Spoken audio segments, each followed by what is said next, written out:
বাদের তেল শেষ। আমি তো আব্বা তেল শেষ, এখন কি করবো? রাত্র বাজে 3টা, কুয়াশা, শীতের রাত। আব্বা কখন গাড়ি থেকে নামো, নামছি। টাঙ্কিটা খোলো, খুলছি। লাগাও, লাগাইছি। স্টার্ট দাও। এক স্টার্টে বাড়িতে তো আইসি তেল ছাড়া 1 সপ্তাহ গাড়ি চালাইছি। তাই নাকি হুজুর? আমি তো ভাবছিলাম অন্য কিছু। আপনি যেভাবে বললেন যে আপনার আব্বারে বললেন যে আব্বা তেল শেষ, এখন কি করবো? আপনার আব্বা কইলো যে গাড়ির টাঙ্কি খুলো। তো আমি ভাবছি যে টাঙ্কি খোলার পর আপনার আব্বা অথবা আপনি হয়তো মানে দুইজনের একজন হয়তো গাড়ির টাঙ্কির মধ্যে প্রস্রাব করে দিবেন, টাঙ্কিটা বোঝাই হয়ে যাব আর সেই প্রস্রাবে গাড়িটা চলবো, এটা ধারণা করছিলাম। কিন্তু বিষয়টা তো ওরকম হইলো না শেষ পর্যন্ত। যেটা হইলো সেটা হইলো যে আপনার আব্বা, আপনি টাঙ্কিটা খুলে দেওয়ার পর আপনার আব্বা ওই টাঙ্কিতে একটা ফু দিয়ে দিল। ফু দেওয়ার পর টাঙ্কি লাগায় ফেলাইতে বললো, লাগায় আপনারা গাড়ি চালিয়ে বাসায় চলে গেলেন।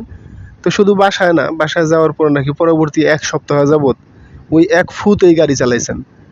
তো এইটা অবিশ্বাস করতেছি না, মানে আপনি আবার মন খারাপ করেন না যে এটা হয়তো আমরা অবিশ্বাস করতেছি। আপনি ভরা মজলিসে, হ্যাঁ, মাহফিলের মধ্যে, ওয়াজের মাহফিলে বৈশা কথাটা বললেন, এটা কিন্তু কোনোভাবেই অবিশ্বাস করা যাবে না।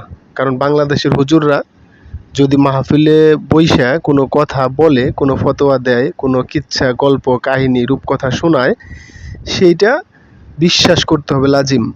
বিশ্বাস না করলে যেটা হবে, এই সব হুজুরদের আবার অনুসারী আছে অনেক, হ্যাঁ। তো এই অনুসারীরা, উন্মাদরা কিন্তু এই কথা শোনার পর হুজুরের প্রতি কিন্তু তাদের ভক্তি শ্রদ্ধা, মানে মুজেজা, হুজুরের মুজেজা কিন্তু এক লাফে আকাশচুম্বী হয়ে গেছে। কারণ হুজুরের আব্বা গাড়ির ট্যাঙ্কির মধ্যে একটা ফু দিছে, সেই ফুতে কিন্তু 1 সপ্তাহ গাড়ি চলছে। আর এইটা ওই সমস্ত উন্মাদ যারা সামনে বৈশা কথাগুলো শুই না সুবহানাল্লাহ সুবহানাল্লাহ বলতেছে না, তারা কিন্তু এটা গিলছে, এটা গিলে তারা বরাবরই, হ্যাঁ। তো এখন কোনো একজন মানুষ যদি, বিজ্ঞান মনস্ক কোনো মানুষ যদি ওইখানে দাঁড়ায় প্রশ্ন করে যে হুজুর, একটা ফু দিয়া কি আসলেও একটা গাড়ি চালানো সম্ভব? তাও আবার 1 সপ্তাহ পরে গাড়িটা কি চালানো সম্ভব কিনা, এটা কি কোনো পসিবিলিটি আছে কিনা, এটার কোনো, এই প্রশ্নটা করলে আর কোনো উপায় নাই। এই যে এই হুজুর, এই হুজুরের যারা অনুসারী আছে তারা কিন্তু সঙ্গে সঙ্গে ওই যে প্রশ্নকারী তারা কিন্তু কাফের, মুরতাদ, নাস্তিক উপাধি দিয়া সাথে সাথে কিন্তু তার কল্লা ফেলে দেবে। কারণ ইসলামের দৃষ্টিতে, মানে ইসলাম অমান্য করা, ধর্ম অমান্য করা হচ্ছে কাফির। আর কাফিরের একমাত্র শাস্তি হচ্ছে তার কল্লা ফেলে দিতে হবে। এখন অনেকে প্রশ্ন করতে পারে যে এই হুজুরের কথা অমান্য করা আর ধর্ম অমান্য করা কি এক? অবশ্যই এক। কারণ হুজুররা, এই যে হুজুর, উনি কিন্তু ওনার জীবনের বেশিরভাগ সময় এই কোরআন হাদিস পড়েই কাটাইছে। উনি কিন্তু কোরআন হাদিসের আলোকে, কোরআন হাদিস থেকে অর্জিত জ্ঞান থেকেই ওয়াজের মাহফিলে বসছে কথা বলার জন্য। তো উনি একজন আলেম মানুষ, হুজুর মানুষ, ওনাকে টাকা দিয়ে আনা হয়েছে কোরআন হাদিসের কথা শোনানোর জন্য। তো উনি কি কোরআন হাদিসের বাইরে কোনো কথা বলতে পারবে? তো ইসলাম যে সত্য, ইসলাম যে শাশ্বত, ইসলাম যে আল্লাহ প্রদত্ত একটা বিধান, সেটা বোঝানোর জন্য এই ধরনের মুজেজা, এই ধরনের মুজেজা কিন্তু হুজুররা রেগুলারলি এই আবালদের কাছে বলে। আবালরা সেটা শুনে সুবহানাল্লাহ সুবহানাল্লাহ বলে। এটা আমরা যেটা জানি আর কি সাধারণত।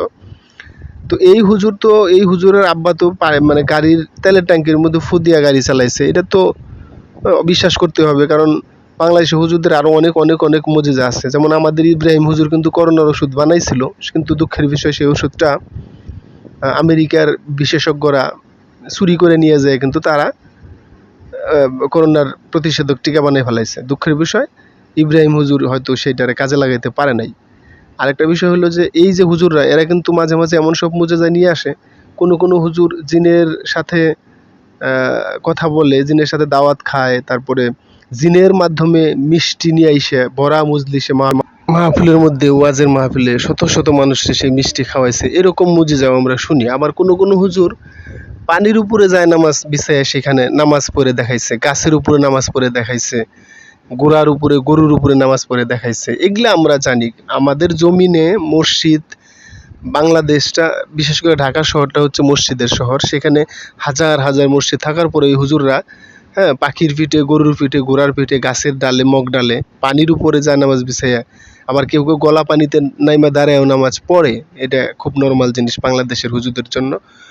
তো পৃথিবীর আর কোথাও ইসলাম এতটা প্রতিষ্ঠিত কিনা আমাদের জানা নাই, তবে বাংলাদেশে ইসলাম প্রতিষ্ঠিত। কারণ বাংলাদেশের হুজুরদের যে মুজেজা, এগুলা মানে আমাদের এই কোরআন হাদিস থেকে আমরা যে সমস্ত নবী রাসূলদের মুজেজা দেখি, শুনি, পড়ি, তাদেরকেও হার মানায় যায় অনেক সময়, ঠিক আছে?